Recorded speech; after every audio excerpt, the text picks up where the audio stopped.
So, you bomb another interview, huh? You're such a pathetic loser. You have no future, no ambition, no skills. You're just a waste of space. You never even bothered to go to college or get a decent education. You were doomed from the start. It's not my fault that I can't find a job that suits me. It's not because I didn't go to college. It's because I have different dreams than other women. I want to do something meaningful, something that I'm passionate about. I don't want to settle for a boring job that I hate. What are you blabbering about? You're delusional. You have no dreams, no passion, no talent. You're just a failure. Honestly, don't you see that you're an embarrassment to your family? We're all successful bankers and you're nothing. Mom and I have had enough of you. Why don't you just leave us alone? What? What do you mean by that? We mean that we don't want you here anymore. We're going to get rid of all your stuff that's still in the house. You don't need it anyway. You can go live on the streets, you trash. Wait, you can't do that to me. That's too cruel. I want to move out too, but I need some time to find a place. You can't just kick me out like this without notice. Oh, we're not kicking you out. We're throwing you out. What? You heard me loud and clear. You and your stuff are garbage, and garbage belongs in the dumpster. We're going to toss you out as soon as possible. You're on your own now. You have no family, no home, no support. Good riddance, you filthy pile of dirt. How can you be so heartless? Don't you feel guilty when you do this to your own sister? I always knew you hated me, but I never thought you would go this far. This is too much, Barbara. Don't you dare call me your sister. You're not part of this family anymore. And don't you ever try to come back. We'll change the locks and you'll never get in. I'll make sure everyone knows that you're not welcome here. I'll call the cops if I ever see you near our house. This is your final warning. I'm speechless. You're insane, Barbara. How can you be so cruel to your own flesh and blood? Don't you have any remorse? Any compassion? I've put up with your abuse for so long, but this is where I draw the line. I never thought this day would come so soon. Don't blame me for your misery. You brought this upon yourself. You're the black sheep of this family. You never tried to fit in. Look at you, you loser. You never achieved anything. You're a disgrace to our name. You can't even do one thing that we're good at, and that's making money. But I never wanted to be a banker or have anything to do with money. I had tried working for a bank when I graduated high school, but it wasn't for me, and I chose to go down a different path than all of you did. But because of that, you and the rest of the family call me a failure, even though I've been doing just fine following my dream. Say whatever the heck you'd like. We've all decided to have you kicked out of this house, so don't try coming back, or you'll only make life worse for yourself now. Goodbye forever, you pile of garbage. And I'm never going to even think of you as my sister from now on. Wait, Barbara, are you actually serious about wanting to go through with all this? Can you guys at least give me my things to take with me? Throwing away all those things is not okay. Please don't do this to me. Barbara, are you listening to me? I'm speechless. I never in my wildest dreams imagined that I'd ever lay eyes on you again after all these years. And of all places, here, at my wedding? I'm equally stunned. But what really appalled me was the way you reacted when you saw me, and shrieked to have me removed immediately, which of course the security guards obliged. How did you even find out that I was getting married today? I bet you heard that I found the love of my life and you couldn't stand it. You wanted to crash my party and ruin my happiness. Well, you should know that I never forgave you for what you did. You're dead to me. You're nothing but a piece of trash. So, even after 12 years have passed, you still have the nerve to call me trash? I thought you would have grown up and changed after such a long time apart, but I was wrong. Oh, don't play dumb with me. Why did you show up here today? Even Mom is disgusted by your presence. And she wants an answer as much as I do. Why did you travel all this way to see us? I don't recall ever sending you an invitation to my big day. So, why did you barge in here uninvited? Did you think you could reconcile with us? That was never my intention. And I had no idea this was your wedding. Really? You expect me to believe that?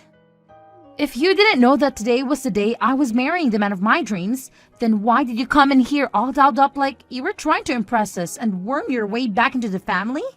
I'm sorry, but your outfit is still not up to our standards.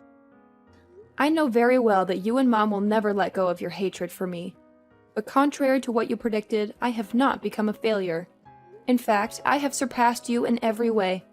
And hearing you today, telling me to get out of your wedding without even letting me explain, you have proven to me that you and Mom are hopeless.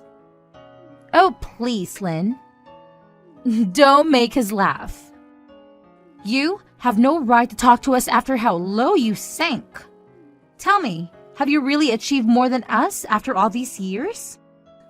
Are you working for the banks now as a banker yourself? I'm not a banker. Well then, that settles it.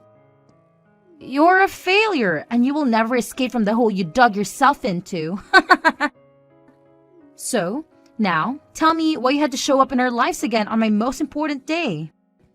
Could this have something to do with you losing all your money and begging us for some? We told you long ago that we don't have no use for someone who never got a college degree and who never became a banker like the rest of us. And I don't remember inviting any losers to my wedding. So you have absolutely no idea what I've been up to all these years, do you? Huh? What are you talking about? Is there anything worth knowing about you? I did not come to this wedding today to congratulate you or beg for your money. I'm here at this wedding today because the groom of the wedding today, your husband, is one of my local employees. I came as his CEO to show my support and appreciation for him on this special day. Huh? You are his CEO? Don't make me laugh, Lynn. Why are you lying to me like that? Why are you making up such ridiculous stories? As far as I know, the man you are marrying today, Ethan, is working for me in my successful company. But I never expected that the woman he'd be tying the knot with today would be my long-lost sister who I haven't seen in ages. Well, I guess it all makes sense now. He did mention to me a while ago that he'd be getting married to someone who works for the bank. Why are you calling him Ethan? Like you're familiar with him. There's no way you and him are close enough to tell you where you actually know him personally. Tell me the truth. How do you know the name of my husband? And I've been telling you the truth for the past few minutes now. But for some reason, you're refusing to believe anything I've said, huh? Well, I don't expect you to understand everything I'm telling you, but please trust me that this is all factual. Wait. So you really are his CEO? You're actually claiming that you are my husband's superior? You could say that I'm his superior, but I'm the CEO of the company he works for. And there are several people between him and me in the hierarchy. I can see now why you all freaked out today when you saw me. I bet you never imagined that the woman you called a failure so long ago and threw out of the house with all of her belongings would turn into someone who owns her own company and employs your husband. I bet you're nothing. In reality, there's no chance in hell that you've actually become a CEO after we kick you out. Well, at least that's what I thought. Are you really a CEO now? I really am. You're being a jerk right now. Treating me like this, Barbara. I'll have to talk with Ethan about all of this soon so that he can understand what he's gotten himself into. Huh? What do you plan to tell him? Well, I had planned to come to his wedding today, as he requested me to introduce myself as a CEO to his family and friends. But you've gone and kicked me out of there before I even had the chance to explain things. I have been thrown out by both my mom and sister once again, after they both started screaming at me and calling me a pile of garbage and a failure. So I have no interest in coming back to your wedding now.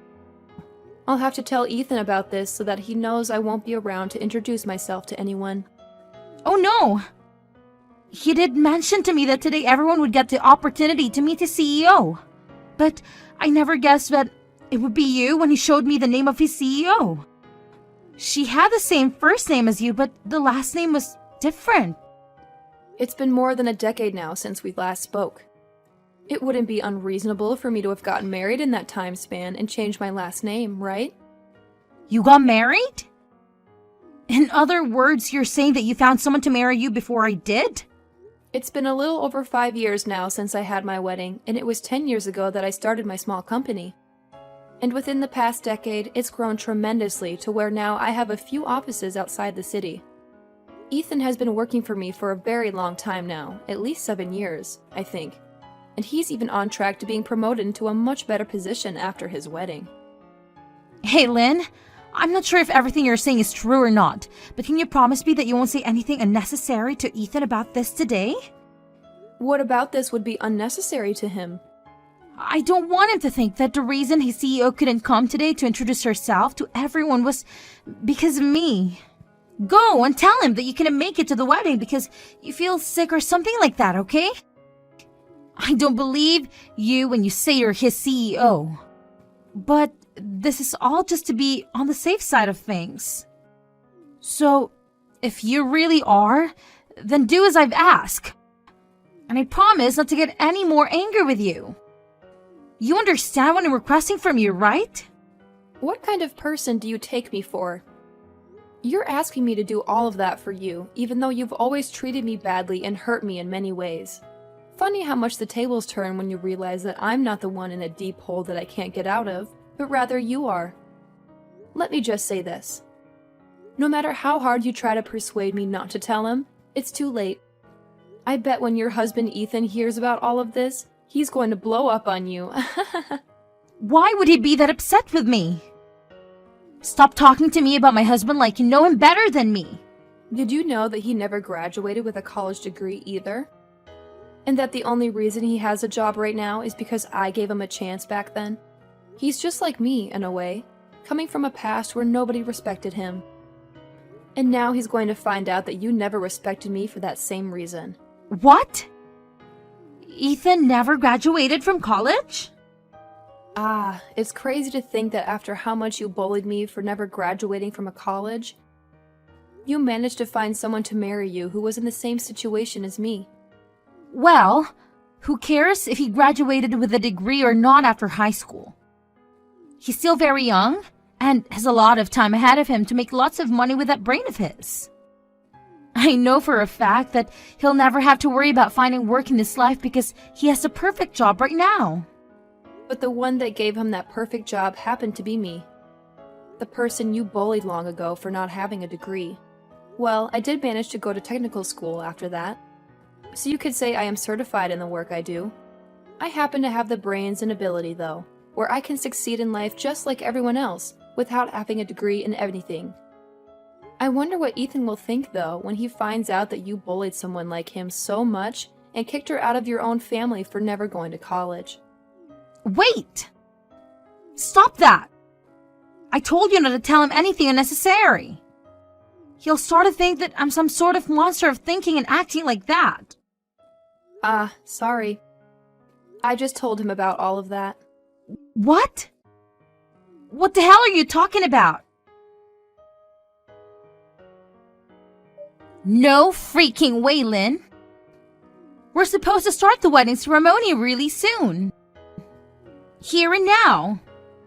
My man is getting furious and is telling me right now that he never imagined me to be such a disgraceful and horrible human being. I'm in a total panic right now, Lynn.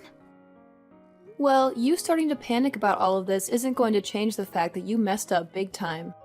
And I think Ethan has the right to know the real kind of woman you are before he goes any further with you in this wedding.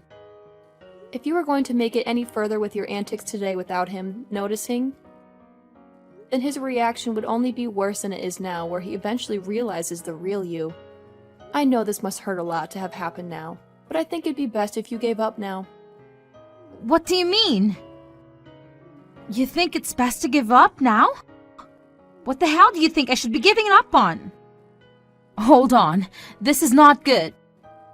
It looks like Ethan is asking for this whole wedding to be cancelled right now. I knew something like that would happen, but I have to say, I agree with what he's thinking. I know that you're both already married legally, but I'm sure that he doesn't want things to go any further with you now that he's heard everything. Next, he'll probably be asking for a divorce. Why are you thinking that the worst outcomes are going to happen to us? I do not want him to leave me. I finally found myself a man that has a good job and can bring in the money all I need. But now, I have to live with the news that he's been working for you this whole time. What the hell is up with all of that? As far as I'm aware, you're the only one who should be considered the mess-up in all of this. But you're the one that should have never been able to become the CEO of any company. How the hell have you pulled off such a lie that you were able to get even with my husband to believe you? I told you that none of this is a lie, Barbara. You heard everything from Ethan himself now, right? So you should understand that everything I've said is the truth. I am the CEO of the company he works for. And I always will be, whether you want to believe that fact to be true or not. And that's why at this moment, Ethan is very upset with you. His idea of the person you are was wrong. Someone like you who acts like a bully and thinks that those who never graduated from college are trash don't deserve to become happy. Now you and Mom get lost and fix your ways of thinking. Even if you do tell us to leave and change, this was the day that I had been dreaming of having for so long. I was about to have a really good man as my husband. But now you're saying that things with him won't work out? Are you telling me that he no longer loves me? It's not about whether he loves you or not anymore, but that he's been blown away by the monster he's learned you are. I'm sure anyone would be acting the way he is now after learning the person they love is a disgraceful and horrible woman. But seeing that he trusts you more than he trusts me, don't tell me that you've been planning on something like this happening for the past 12 years. Now, what about this? What I have planned for. You knew that he was going to marry me. And that's why you decided to employ him as well. So that you could get your revenge on me, right? There's no way that'd be the case. How selfish can you be, Barbara? Seriously, I told you already that he's been working for me in this company for a very long time now. So would you stop trying to make things worse by selfishly changing the story to make yourself the victim? So then, this is all just happening by coincidence? It's ironic how we live in a pretty small world, isn't it? I honestly didn't believe that I'd ever have the chance to run back into you again. Especially after you and the rest of the family kicked me out of the house without any remorse. But I'm sure that after today, you and I really will never have to cross paths with one another again, and that's fine by me. I just want us to go back the way things were before, when we had nothing to do with one another. But if I do that now, I'll leave all of this mess as it is, unresolved and chaotic. Then, Ethan's going to end up leaving me as well, and I can let that happen. This is all your freaking fault, you know that? I'm supposed to be your big sister, right? So you should do something to help me out. To save me from losing my husband and my wedding. Do something about this right now, before it's too late. Hurry up, damn it! There's nothing I can do nor want to do to help you, Barbara. Everything that happens from now on regarding your marriage to Ethan has no relation to me whatsoever. All I did today was tell Ethan the truth about the kind of person you are, and about how your actions have hurt me deeply in the past as well as today. But he's the only one that can decide what to do with all of that information, not me. I'm sorry that you never learned to give up on treating me like garbage after 12 years of being apart. But this is what happens to rotten people like you. But maybe now that everything is affecting you personally, you'll start to learn from all of this and change for the better. Now, good luck with that and everything else that's going to ruin your life, because you deserve it. Wait! Please, Lynn, please don't do this to me. Please get Ethan to understand me and continue with the wedding. You're his CEO after all, so he'll have to listen to you, right? You have some influence over him, don't you? Well, if he's going to listen to me, then I'll tell him exactly what I think. I'll ask him to cancel this wedding and get as far away from you as possible, because that's the best thing he can do for himself. Having to be married with you for the rest of his life will be the worst thing to ever happen to him. And I don't want that for him. He deserves better than you, Barbara. Are you freaking kidding me? How can you be so cruel and heartless? Now can you stop replying to me about all of this? You're being a pain in my butt, and I don't need that. Goodbye forever, Barbara. Now you pile of garbage must really burn to be a failure in a family filled with elite bankers. Maybe you can go bring Mom along with you as you go burn in hell, because she's just as bad as you are. In the end, Lynn went and told Ethan everything that she knew about his wife and how she views people who never went to college as inferior and worthless. And because of that shocking new information to him, he ended up canceling the wedding and getting a divorce from Barbara, who had lied to him about her past and her feelings. Ethan has always been very thankful of everything Lynn had given him with the job opportunity. And so his love for Barbara died within seconds of hearing the harsh truth from Lynn. And as for Barbara and her mother, the rest of the family learned about what they'd done to Lynn by kicking her out of the wedding and humiliating her. And they were just as angry and disgusted at them as Ethan was. Barbara would then lose her job within her family's bank, where she had worked for years, and would go on to be the family's new failure, despised and rejected by everyone.